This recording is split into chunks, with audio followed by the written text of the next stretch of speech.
So this is really, really kind of funny. So today, Ohm dropped 90%. If you invested $10,000 in Mantra a year ago, you would have $9,882. However, if you had invested $10,000 in ETH 1 year ago, you would have only $5,497. Oh man, that means that ETH can't even outperform a rug pull. I was just looking at that. Oh my god, dude. Yeah, Ethereum is just lagging behind, man. Um, and I would like to say it's gonna get lost in the dust, but there's too many of those market makers and Wall Street big time investors that are invested in ETH and all this other stuff, and then in the layer twos. So it's not going anywhere. But I wish it would just like fall off the face of the earth. I freaking hate ETH, man. I totally hate it. What else we got going on? Yeah, no more bullish news. Spot Solana ETF debuts on April 16th, but not for US traders. Yeah, just for Canada. So, I mean, that is good news. Not in the US, but I guess Canada is the second to have spot ETFs for Solana, second behind Brazil. Yeah, that was interesting to know. But yes, Canada securities regularly become the second to approve spot Solana ETFs after Brazil. Will the US follow? Yeah, I hope so. Yeah, probably will. Soon. Who knows when? When it comes to all these memes that sometimes collect.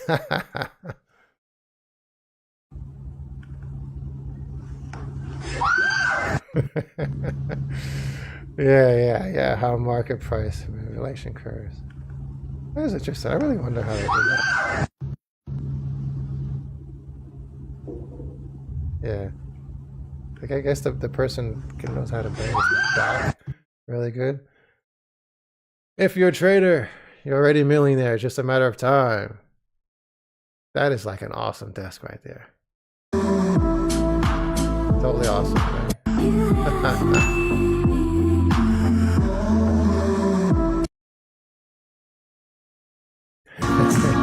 This is us recently. Your portfolio goes from -70% to -30%. Let me go back to got me thinking about this KRC20 stuff. Hold on, let's go to CAS. That FYI.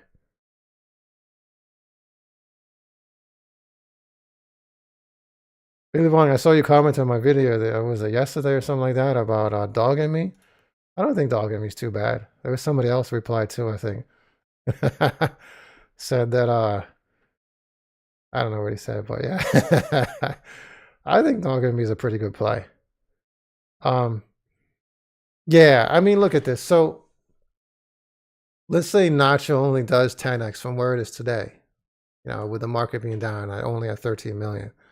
What if it does worse than that?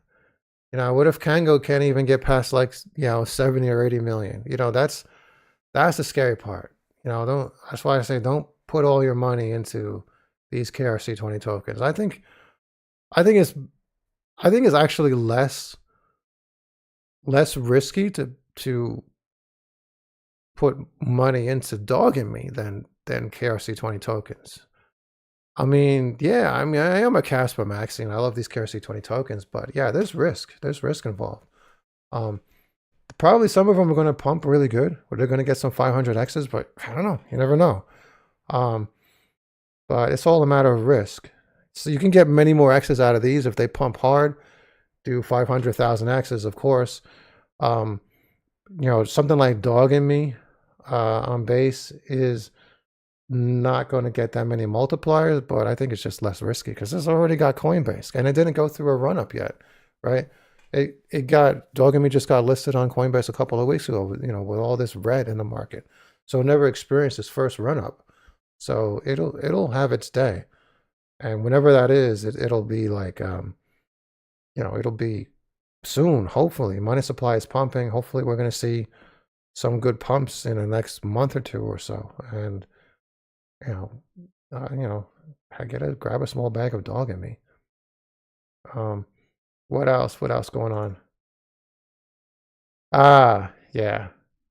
Yeah, I want to leave you guys with this one. Trading goes against human nature. To succeed, you must kill fear and greed, two things we are born with.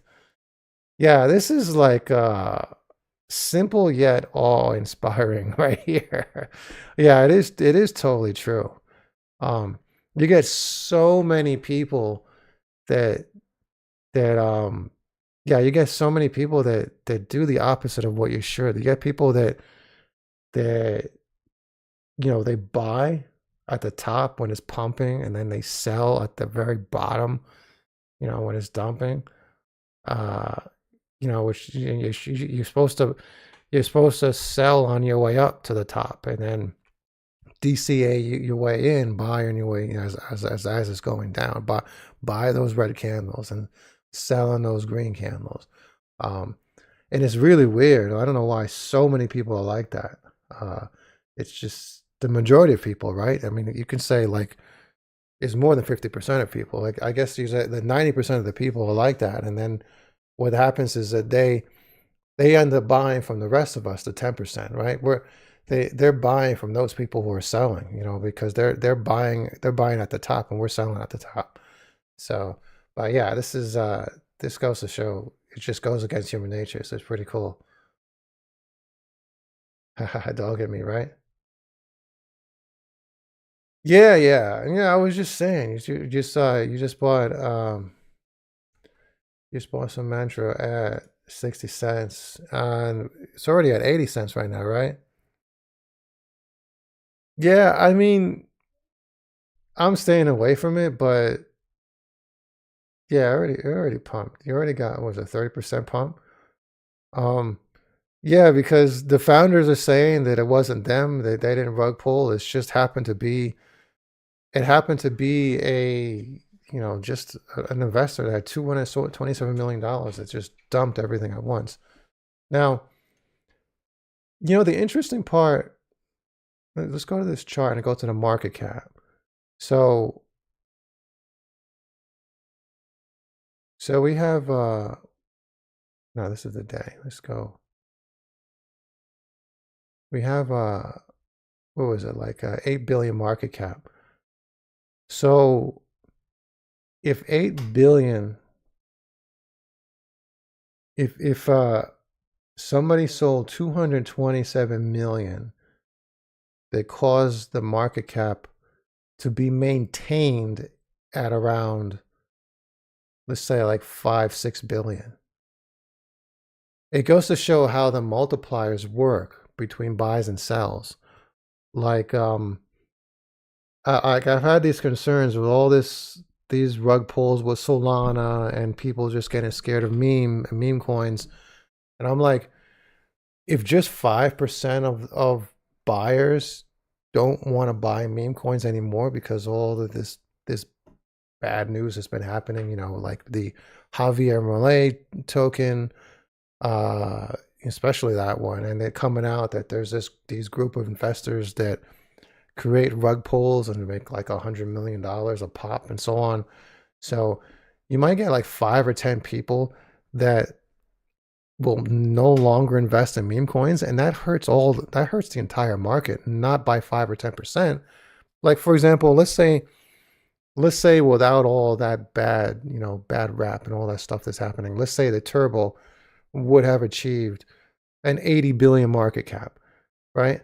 But if 5% of those people are not buying in and pushing those numbers up, right? Because there's more buy orders and the numbers go higher, right? So instead of Turbo decreasing by 10%, let's say their max potential, their max all-time high at the top of the bull run, instead of being like 80 billion, it could be like 50 billion just because of that 10% of people. So it's not like the max potential is going to decrease by 10% just because 10% of people are not buying. It's actually more like it will decrease like a whole lot more because there's just less people to be pushing the numbers up. So that is a concern. But now, I mean, the only thing we have to hope for is there's going to be more and more and more new people that have never bought into crypto that are just going to be flooding in and just making those buy orders. But What's interesting here is that it could actually happen with something that's not a meme coin. So that's kind of scary. Yeah. Yeah, I'm going to be monitoring Mantra. I'm not going to buy it. Probably never buy it, but I'll keep monitoring and see what goes on with it. See how far it goes. I'm big on Ondo. I think Ondo's doing pretty good. But yeah. Anyways, guys, I'll leave you with this this quote. I think it's extremely powerful. And I will catch you guys later. Click that like button.